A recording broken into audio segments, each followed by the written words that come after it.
Eu não podia ter uma opinião diferente. Eles tiraram o direito de eu me sentir triste, de eu chorar. Eu não poderia chorar. Ela só falou que não era pra mim chorar muito porque senão minha mãe ia achar estranho. Muitas igrejas hoje pensam como uma empresa. A empresa não quer funcionário problemático. Se eu tô com R$50 na minha carteira, eu vou dar uns R$50 que eu tenho. E eu me senti culpada por muito tempo. Parece um delírio coletivo. Era praticamente um coach espiritual.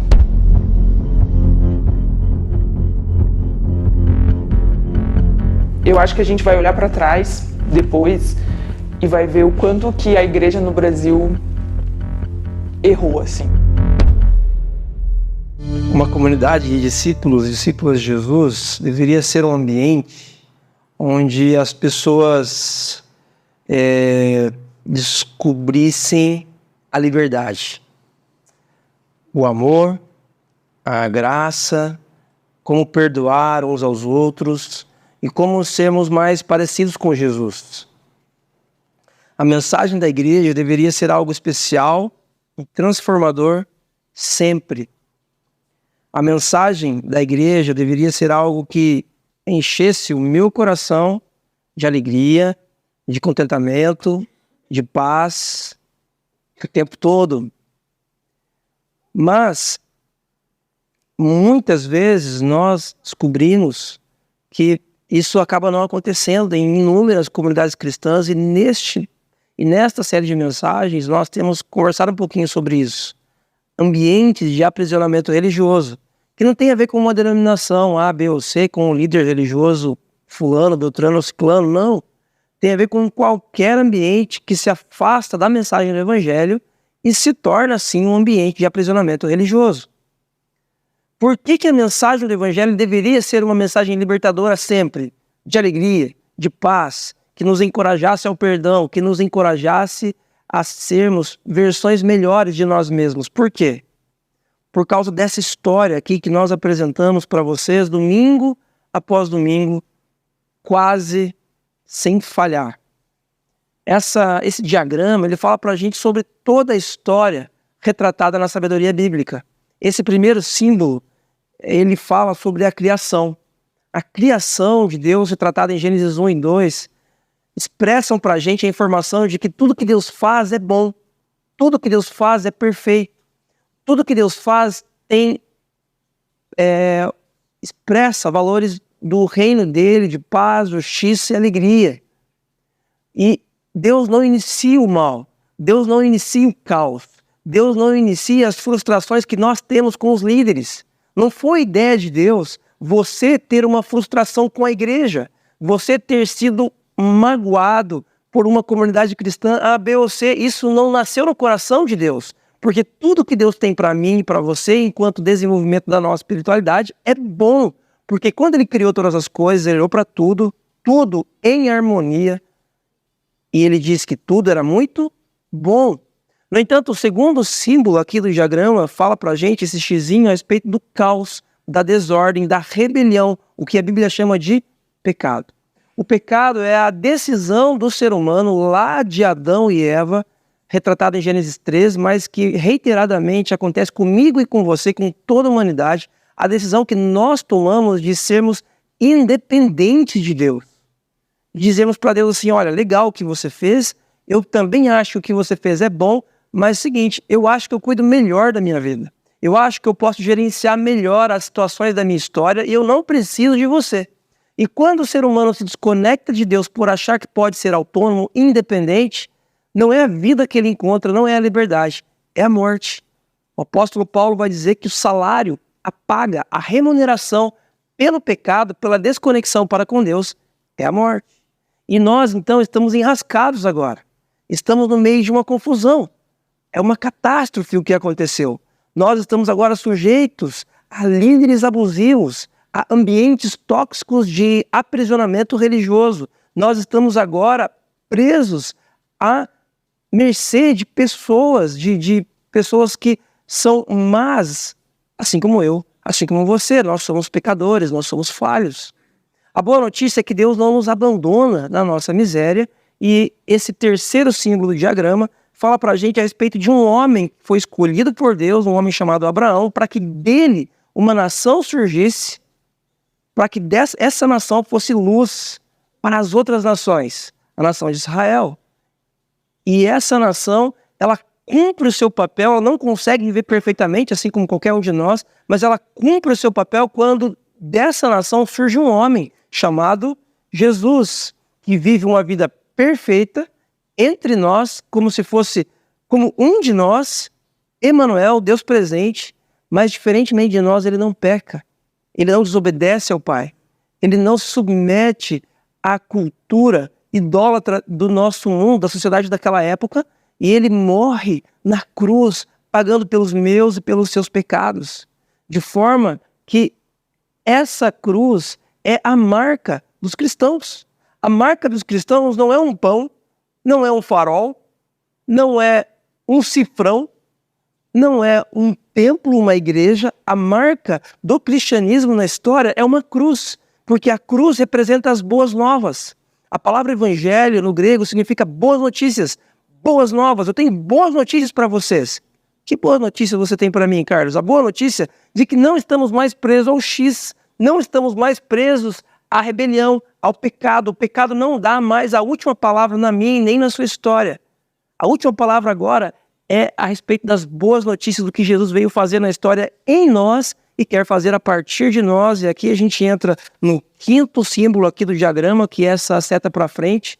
É o novo Israel de Deus. A igreja agora, nós aqui do Ático, nós somos uma igreja que faz parte do que Deus está fazendo na história, a partir de outras comunidades cristãs também. O que ele está fazendo? Ele está reconectando consigo todas as coisas, compartilhando com as pessoas de que as boas novas chegaram. Nós não mais precisamos viver uma vida miserável a partir da vontade dos outros, nem da nossa. Nós podemos ser agora reconectados à vontade do Pai. Nós somos agora esse povo que compartilha isso com os amigos, com os familiares, com os vizinhos. Até quando? Até que ele venha. Esse símbolo virado para baixo, assim como o da criação aqui, ó, retrata para a gente a nova criação. Quando tudo será plenamente harmonioso, novamente, sem a interferência do pecado, sem interferência da morte, sem interferência da frustração, da angústia, de lugares abusivos, de ambientes de aprisionamento religioso. Isso não existirá mais.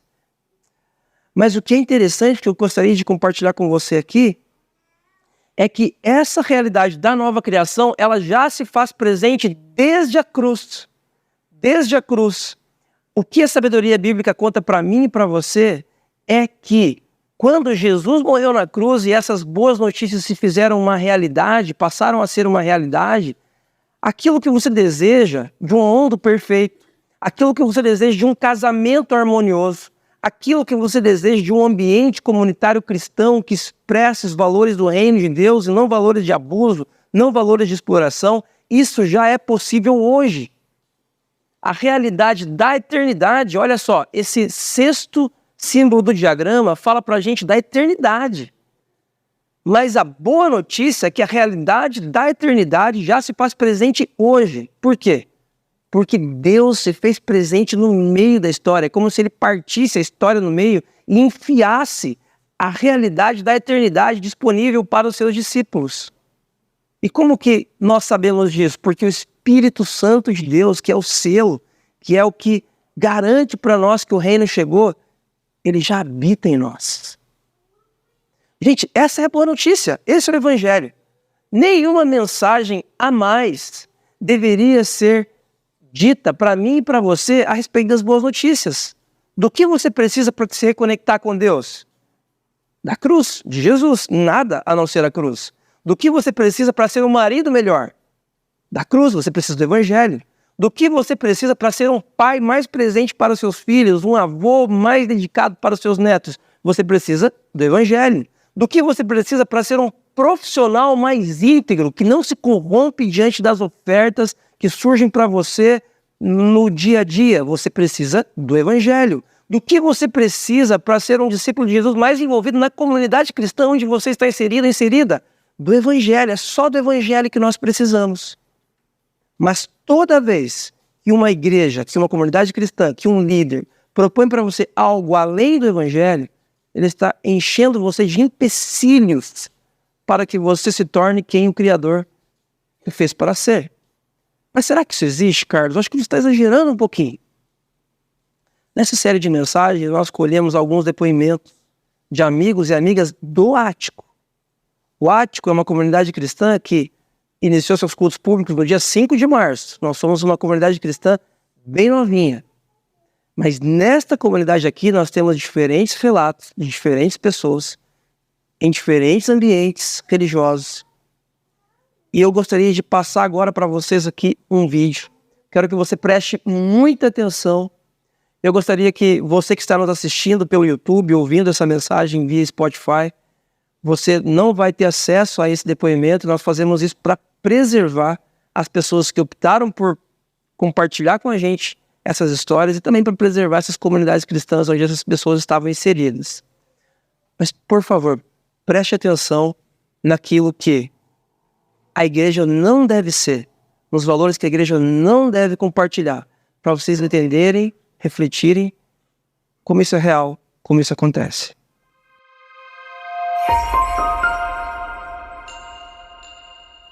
Não sei se você já teve alguma experiência parecida com essa, de se sentir coagido, de se sentir maltratado por aqueles que deveriam compartilhar qual notícia?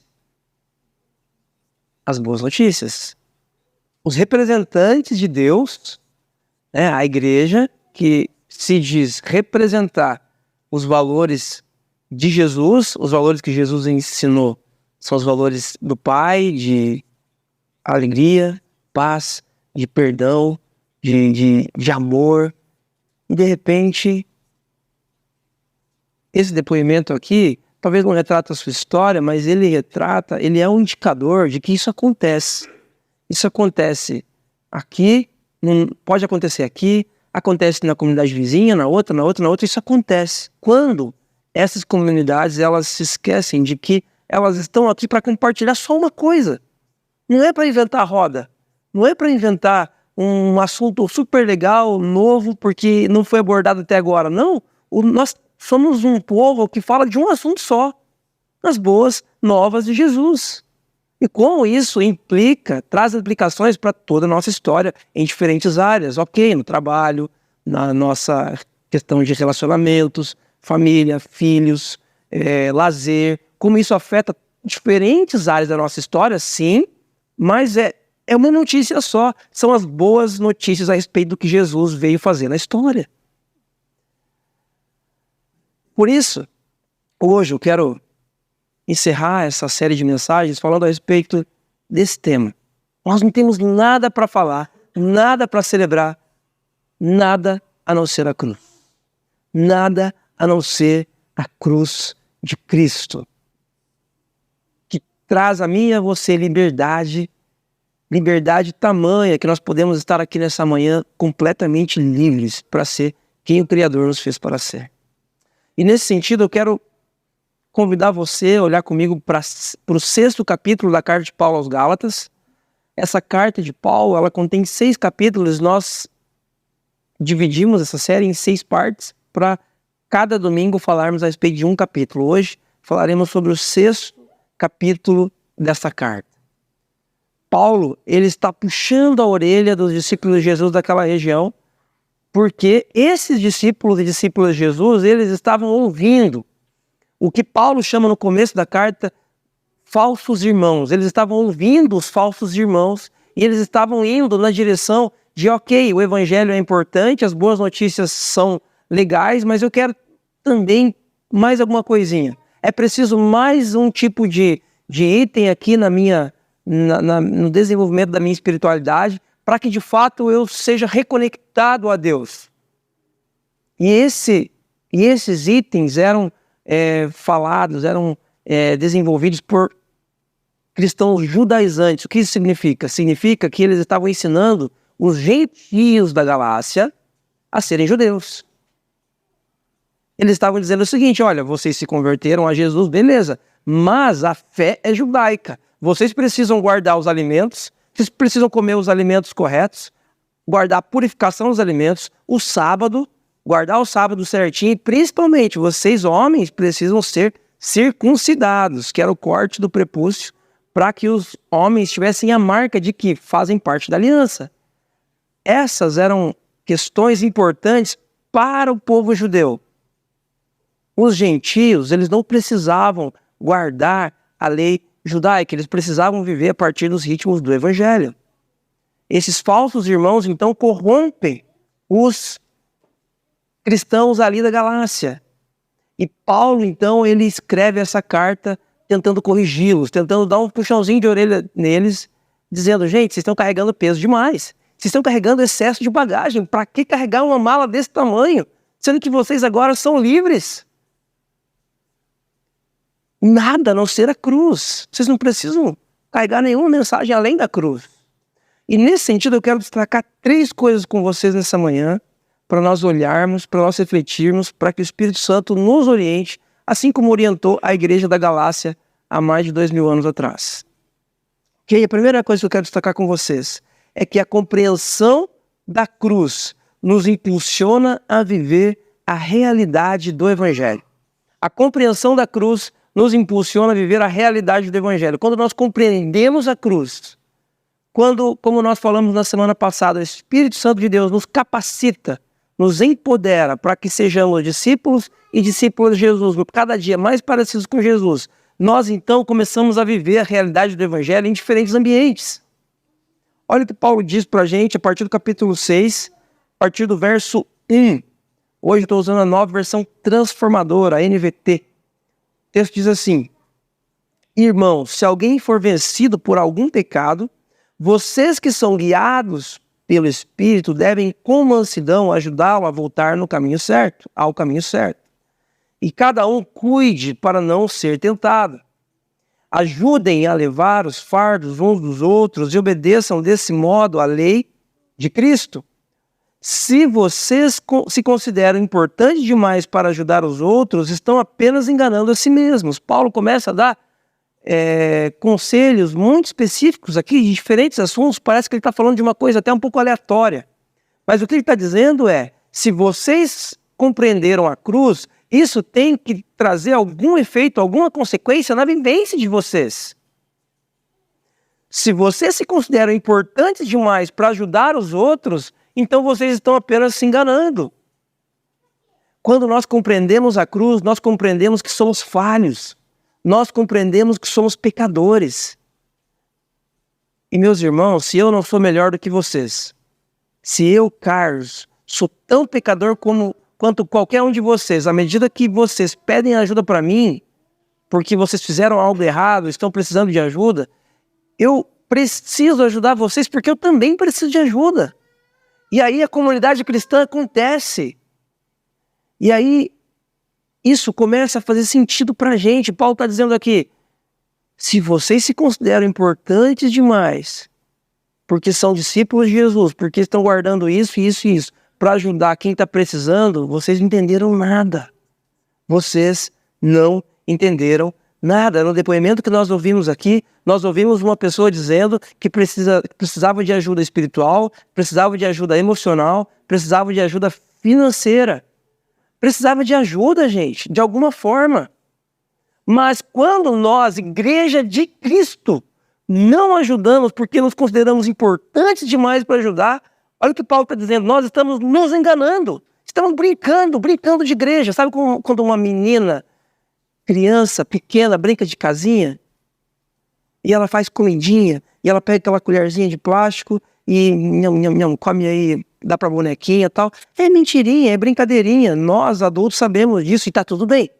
Ok? Tá tudo bem. Ela não precisa lavar a louça depois, né? Ela não vai ter trabalho com a louça.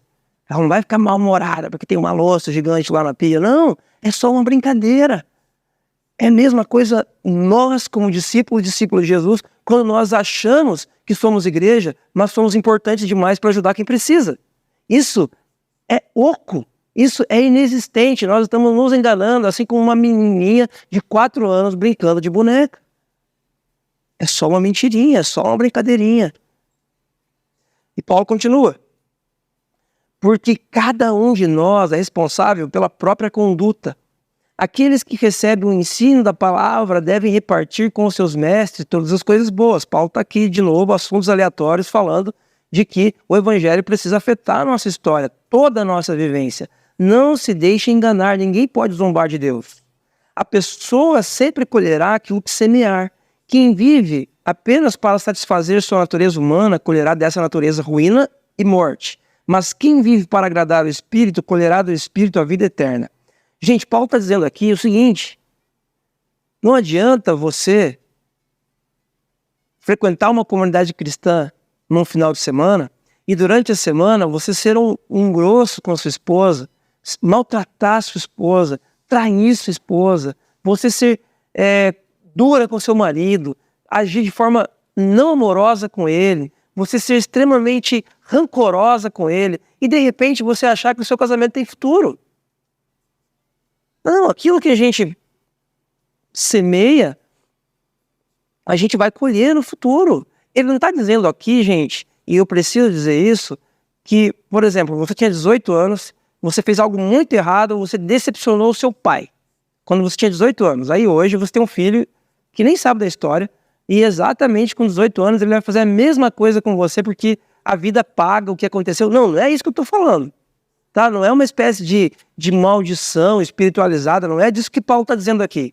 Paulo está falando de vida real. Paulo está falando que se você beber demais, você vai ter uma cirrose.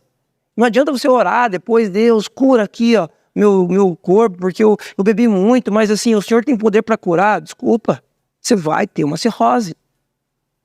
Não adianta você não se cuidar, não cuidar do seu casamento e esperar que a sua esposa ame você de uma forma assim maravilhosa, sendo que você não investe neste relacionamento. Não adianta você querer ser amigo do seu filho quando ele tiver 30 anos, se você não foi amigo dele quando ele tinha 4, 5, 6, 8, 12. Aquilo que você plantar, você vai colher. Paulo está dizendo aqui que a compreensão da cruz de Cristo precisa reverberar na nossa vivência. A compreensão da cruz de que as boas novas existem, de que Jesus entrou na história e pagou o preço que eu não conseguiria pagar e agora eu posso ser o ser humano que eu jamais seria. Isso precisa, de fato, gerar consequências na minha, na sua história. Versículo 9, portanto, não nos cansemos de fazer o bem. No momento certo, teremos uma colheita de bênçãos se não desistirmos. Por isso, sempre que tivermos oportunidade, façamos o bem a todos, especialmente aos da família da fé. Eu acho muito interessante essa fala de Paulo, porque fazer o mal a gente não se cansa. Você sabia que você não se cansa de fazer o mal? Você não se cansa de ser duro, de ser mal educado, de ser, de repente, rancoroso, de não perdoar. Você não se cansa disso, porque essa é a sua natureza. Você é pecador, você é pecadora. É isso que a Bíblia, que a sabedoria bíblica conta a meu e a seu respeito. Mas de fazer o bem a gente se cansa. A gente se cansa. Porque essa é uma natureza que nós não temos. Nós aprendemos essa natureza de Cristo. Mas Paulo está dizendo aqui, se você compreendeu a cruz de Cristo, então não se canse de fazer o bem. Não se canse de fazer o bem. Porque haverá uma colheita. Essa colheita, gente, por favor, ninguém está falando aqui de prosperidade. Ninguém está falando aqui que você vai ficar rico se você tratar o outro bem. Deus vai te dar 100 vezes mais. Não é disso que eu estou falando. Não é disso que Paulo está falando aqui. Paulo está falando de colher bons frutos, boas companhias, boas risadas, relacionamentos profundos, centrados em Cristo. A compreensão da cruz precisa afetar a maneira como eu vivo, como você vive. E aí no final ele diz aqui, ó, especialmente aos da família da fé. Obviamente, amigos e amigas, Paulo não está falando aqui que é para você simplesmente fazer o bem para os da família da fé e se sobrar tempo, se sobrar recursos, se sobrar energia, aí você faz o bem para quem não é da família da fé. Não é essa a ideia de Paulo. O raciocínio é o seguinte, se você não faz o bem para os de dentro, se você faz o bem para os de fora, é de forma hipócrita. Porque os de dentro conhecem você. É ou não é verdade? A minha esposa, quando eu estou querendo fazer o bem para ela, lavar uma louça lá que era para ela lavar, eu falo, não, deixa que eu lavo. ou eu trago um presentinho para ela, ela sabe quando eu estou querendo manipulá-la, ou quando eu estou fazendo isso de coração. Quando eu estou querendo forçar a barra para que ela faça algo que eu quero fazer, ou quando eu estou fazendo isso simplesmente porque eu a amo. Ela sabe disso. Os de dentro sabem. Os de fora não sabem. Quem não me conhece de perto não sabe se quando eu dou um presentinho eu estou fazendo aquilo de forma hipócrita ou de forma verdadeira. O que Paulo está dizendo é, faça o bem para os de dentro, principalmente para os de dentro, porque os de dentro sabem que você é pecador, Carlos. Os de dentro sabem que você não vale nada. Os de dentro sabem que você é falho pra caramba, mas mesmo assim faça ali o bem para os de dentro e de maneira íntegra também, obviamente, faça para os de fora. Por quê? Porque a compreensão da cruz de Cristo nos impulsiona a viver a realidade do Evangelho. É somente a compreensão da cruz de Cristo, gente. Essa é a boa notícia do Evangelho. A boa notícia de que a partir do que Jesus fez na cruz, você pode sim não se cansar de fazer o bem. Porque Jesus venceu o cansaço de você fazer o bem, você pode viver assim. Você pode fazer o bem para os de dentro da sua casa, para os da família da fé. Ainda, uma segunda coisa que eu gostaria de destacar com vocês é que a compreensão da cruz não nos impulsiona à religiosidade, jamais nos impulsiona à religiosidade, mas à vida da nova criação. Nova criação, lembre-se lá do 6º item do nosso diagrama, do 6º símbolo. É a vida lá da eternidade, já é possível hoje, porque o Espírito Santo mora dentro de você. A compreensão da cruz impulsiona você a viver a realidade já da nova criação, jamais uma vida religiosa. Olha o que Paulo diz no versículo 11. Vejam com que letras grandes lhes escrevo, de próprio punho, estas palavras finais. Parece que aqui, gente, no capítulo 6, Paulo pega a pena da mão do escrivão dele. Paulo, provavelmente, ele não escreve essa carta, ele dita para alguém escrever. Mas aqui no final, parece que a adrenalina está tão alta que ele precisa, não, deixa que eu escreva essa parte, daqui essa pena. E ele começa a escrever. E é por isso que ele diz aqui, veja com que letras grandes lhes escrevo. Esse assunto é extremamente importante. Presta atenção nisso. Aqueles que procuram obrigá-los a se circuncidarem, lembra dos judeus, dos cristãos judaizantes, que querem trazer práticas judaicas para os cristãos não judeus? Aqueles que procuram obrigá-los a se circuncidarem e desejam causar boa impressão para outros, a fim de não serem perseguidos por ensinar que somente a cruz de Cristo pode salvar. E nem mesmo aqueles que defendem a circuncisão cumprem toda a lei. Querem que vocês sejam circuncidados só para que eles se gloriem disso. Quanto a mim, que eu jamais me glorie em qualquer coisa, a não ser na cruz de nosso Senhor Jesus Cristo. Por causa dessa cruz, meu interesse nesse mundo foi crucificado e o interesse do mundo em mim também morreu. Agora, olha o que Paulo diz. Não importa se fomos circuncidados ou não. Quando você pensa aqui em circuncisão, pense em preceitos religiosos que são passados por nós além do Evangelho. Qualquer preceito não importa. Não importa se você faz parte da igreja A, B ou C. Não importa se você usa uma roupa que parece crente, que parece discípulo de Jesus ou não parece. Não importa isso ou aquilo. O que importa é que fomos transformados em nova criação. É nisso que importa. Nas palavras de Paulo, o jeito de você ser, como você se parece enquanto judeu naquele contexto, ou hoje aqui como crente, como discípulo de Jesus, como cristão, isso não interessa. O que interessa mesmo é se você foi transformado em nova criação, se você já vive a realidade do reino de Deus, porque a cruz já impulsiona você a viver cheio do Espírito Santo, um novo estilo de vida. O missiólogo Leslie Newby, um bispo anglicano inglês, viveu a vida inteira na Índia como missionário e no final dos seus dias ele volta para a Inglaterra, para o seu país de origem, e ele escreve alguns livros e uma das coisas que ele diz a respeito da cruz é: na cruz, Deus entrou em nosso sofrimento e escuridão para trazer luz e salvação. Eu não sei como você chega aqui nessa manhã. Eu não sei como está o seu casamento, como está a sua história, como está o seu coração, a sua mente, a sua alma. O que eu sei é que uma correta compreensão da cruz é capaz de impulsionar você a viver uma vida de completa alegria, de completa liberdade e jamais de religiosidade. Se você olha no espelho de manhã e enxerga que a vida que você tem desenvolvido, que o desenvolvimento da sua espiritualidade tem mais a ver com religiosidade e nada a ver com Jesus, meu amigo, minha amiga, fuja. Fuja desse ambiente. Fuja desse ambiente, porque é ambiente de aprisionamento religioso, é ambiente de engaiolamento.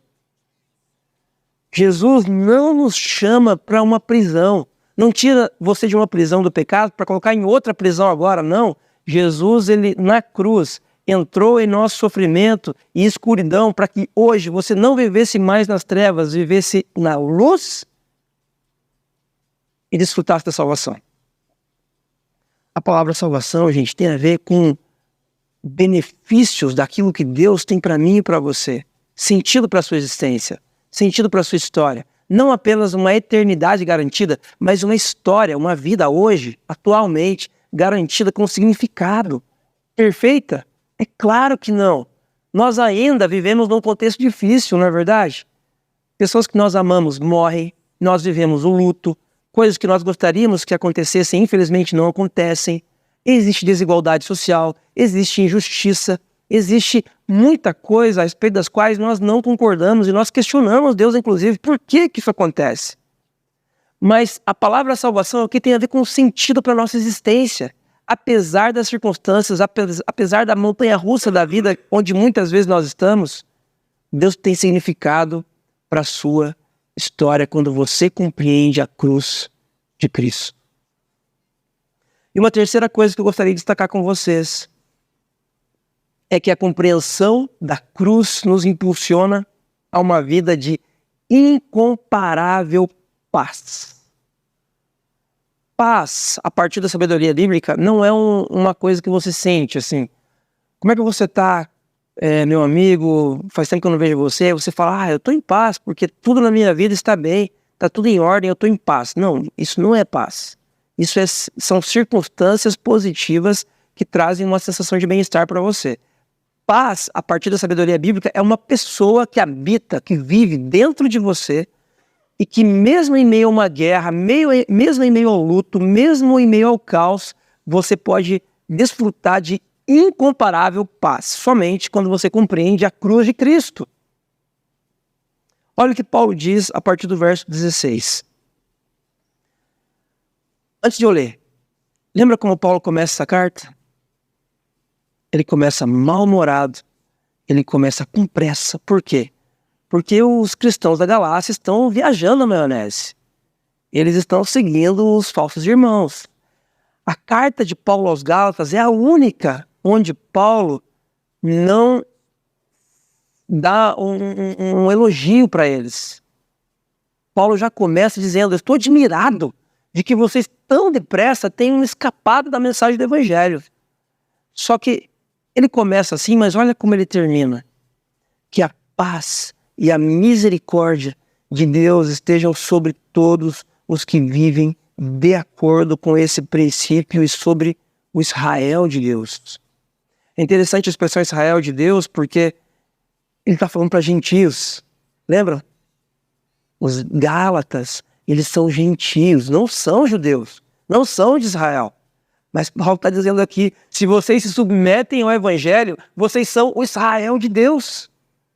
Nós não somos judeus também, nós somos gentios, nós não temos parte nenhuma com o povo judeu, salvo se você for descendente. Mas o que Paulo está dizendo aqui, o que o Espírito Santo está nos lembrando hoje, é que se vocês se submetem à cruz de Cristo, se vocês vivem sob os leves ritmos do Evangelho, vocês são o Israel de Deus, o povo de Deus, eleito por Deus para ser sal e luz em toda a terra. De agora em diante, que ninguém me perturbe com essas coisas. Ninguém me encha a paciência. Pois levo em meu corpo cicatrizes que mostram que pertenço a Jesus. Vocês, judeus cristãos judaizantes estão falando dessa marquinha aí, da circuncisão, eu levo marcas muito mais profundas. Eu fui açoitado, eu fui esmurrado, eu fui espancado pelo Evangelho. São essas cicatrizes que eu levo. Irmãos, que a graça de nosso Senhor Jesus Cristo esteja com o espírito de vocês. Amém. A compreensão da cruz nos impulsiona a viver uma vida de incomparável paz. As coisas estão bem na sua casa? Não estão bem, Carlos. Está tudo zoado. Está tudo complicado. Meu casamento, olha, um dia de cada vez, as coisas não estão fáceis. Meu filho vem dando trabalho, a despensa está vazia, mas como é que está o coração? Eu estou em paz. Eu estou em paz. Como que isso é possível? Isso é uma bizarrice. Talvez você seja insano, seja louco. Não, é que Jesus mora dentro de mim. E quando eu tenho uma compreensão da cruz de Cristo, eu sei que a boa notícia mais abrangente de toda a história da humanidade tem a ver com o que Jesus fez na história. O que ele fez? Ele fez perfeitamente. Ele disse que estava consumado. Ele pagou todo o preço. Eu não preciso pagar preço nenhum mais. Eu sei que esse caos que eu estou vivendo aqui é circunstancial, mas eternamente a minha alma está em paz porque Jesus já pagou esse preço. Eu não sei como você está aqui nessa manhã, como está a sua alma, o seu coração, mas eu quero dizer para você que Jesus tem paz para você. Entenda que a boa notícia que você pode ter, a melhor notícia da sua história, é compreender o que Jesus veio fazer. E quando você compreender isso, o Espírito Santo encherá o seu coração de inconfundível, incomparável paz.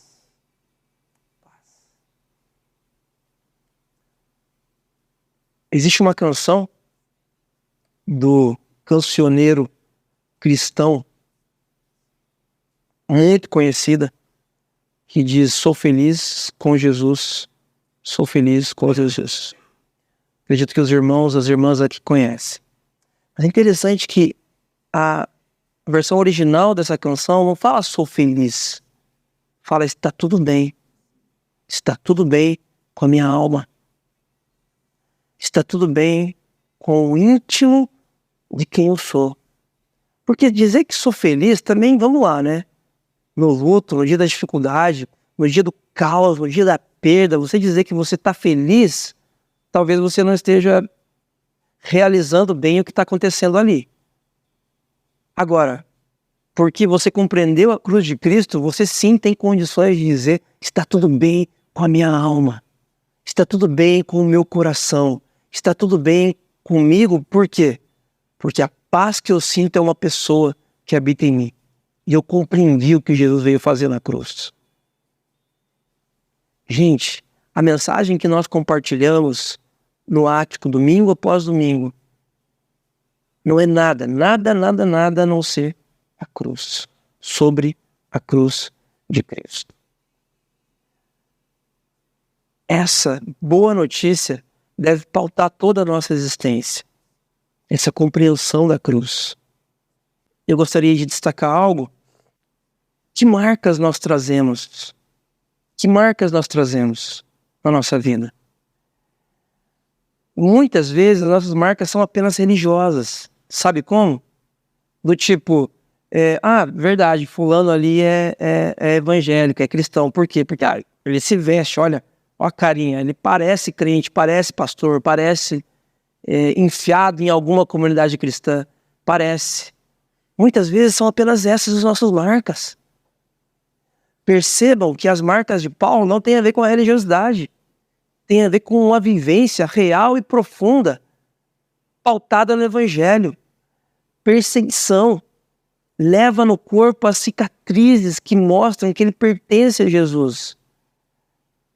Acredito que hoje não seja o nosso caso termos cicatrizes literalmente em nossos corpos a respeito da nossa fé em Jesus. Mas quais são as marcas que nós temos pelas decisões que nós temos tomado, por não nos curvarmos diante de outros senhores, diante do dinheiro, diante do sucesso profissional, diante de uma sociedade consumista, diante de uma sociedade individualista e de estarmos curvados diante de um Senhor que venceu a morte, Jesus, que traz para nós as boas notícias do Evangelho. Quais são as marcas que você traz? Quais são as marcas que você traz tatuadas no seu coração, na sua mente? Quais são as marcas? Elas precisam existir. A cruz de Cristo, ela nos impulsiona, gente. E eu usei essa expressão nos 3 pontos que eu quis destacar com vocês aqui, intencionalmente, porque ela nos empurra mesmo. E ela meio que tira o nosso movimento natural. Você meio que é obrigado a tomar uma decisão muito depressa a respeito de abraçar a mensagem da cruz ou de repudiá-la. Nesse sentido, olha o que Tim Keller, pastor presbiteriano americano, falecido recentemente, diz a respeito exatamente desse texto. A cruz é ofensiva por natureza. E só conseguimos entender a sua docilidade se primeiro soubermos lidar com o seu ultraje. Para quem compreende a cruz, ou ela é o maior bem da sua vida, ou lhe é repulsiva. Se não for nem uma coisa nem outra, ela não foi compreendida. Eu pergunto para você nessa manhã, a cruz de Cristo é o maior bem da sua vida? Ou ela é repulsiva a você? Se você compreendeu a cruz de Cristo, então essa compreensão impulsiona você a viver a realidade do Evangelho. Nos mínimos detalhes, como você paga a conta, como você devolve o troco que foi passado a mais para você, como você não transgride as leis morais por aí para se dar bem. Isso começa a reverberar na sua história. A compreensão da cruz impulsiona você a ser um discípulo, uma discípula de Jesus, um ser humano mais parecido com Jesus. A compreensão da cruz jamais impulsiona você a uma vida de religiosidade, mas sim a vida da nova criação. A compreensão da cruz impulsiona você a viver uma vida de incomparável paz. Eu pergunto para você, você compreendeu a mensagem da cruz? Você compreendeu a mensagem do Evangelho? Que não tem a ver com dinheiro, não tem a ver com status, não tem a ver com conforto, não tem a ver com as coisas darem certo, não tem a ver com saúde o tempo todo, não tem a ver com você estar com as pessoas que você ama o tempo todo, não tem a ver com as coisas darem certo no seu trabalho. A mensagem de Jesus, do Evangelho, tem a ver com a cruz, e a cruz tem a ver com a morte. A morte de Jesus em primeiro plano, e a minha e a sua morte para a nossa vontade, para então vivermos a vida de Cristo. Em missão. Até que Ele venha. Para a gente refletir, para a gente praticar, para a gente levar para casa, para a gente pensar hoje, durante o dia, durante a sua semana, eu convido você a pensar em 2 coisas. Primeiro, a compreensão da cruz de Cristo transforma completamente a sua vida. E isso, gente, não é uma hipótese, isso é um fato. Se você compreendeu a cruz de Cristo, isso transforma completamente a sua vida, não permitindo que você se submeta a qualquer ambiente ou situação de aprisionamento religioso. Estamos finalizando essa série. Por favor, não se submeta, se você é membro de uma outra comunidade cristã, se você conhece amigos que são membros de outras comunidades cristãs e estão sendo submetidos a ambiente de aprisionamento religioso, ore por essas pessoas, converse com essas pessoas e não viva mais, não se submeta mais, não permita que esse ambiente aqui seja um ambiente de aprisionamento religioso. Não se submeta a nenhum ambiente de aprisionamento religioso, porque você já compreendeu a cruz de Cristo. E ainda, a compreensão da cruz nos ensina que podemos viver a realidade do Evangelho, a realidade das boas novas, em paz, incomparável paz. Por quê? Porque tudo está bem? Não. Porque Jesus, somente Ele, refez o nosso caminho ao Pai. Quando nós pecamos, quando nós nos desconectamos de Deus, quando a humanidade fez isso, ela rompeu a ponte de acesso ao Pai. Não tinha mais como voltar mais. Não tinha mais como eu e você voltarmos ao Pai por mais que quiséssemos. Jesus, ele refez esse caminho, ele pavimentou esse caminho novamente, para que você possa ser quem o Pai o criou para ser. Nada a não ser a cruz. Eu quero convidar você a fechar os seus olhos. Gostaria de orar com você.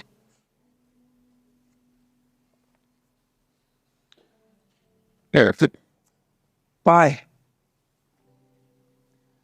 nesta manhã nós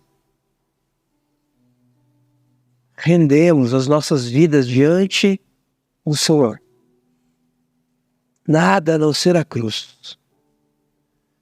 Nós somos falhos, somos pecadores. Nós pecamos em ação e em pensamento. As pessoas que nós gostaríamos de ser, nós não conseguimos. Os erros que nós não gostaríamos mais de cometer, reiteradamente cometemos. As boas notícias em nossa história não tem a ver com a gente, não pode ter a ver com a gente. As boas notícias em nossa história têm a ver com Jesus, tem a ver com o seu Filho, que entrou na história, pagou pelos pecados que nós jamais poderíamos pagar, quitou a nossa dívida impagável, para que por meio do seu sacrifício, para que por meio da cruz, fôssemos livres, verdadeiramente livres. Enche-nos, Deus, por meio do seu Espírito Santo, dessa compreensão nesta manhã. Por favor, faz isso. Esta é a nossa oração. Em nome de Jesus. Amém.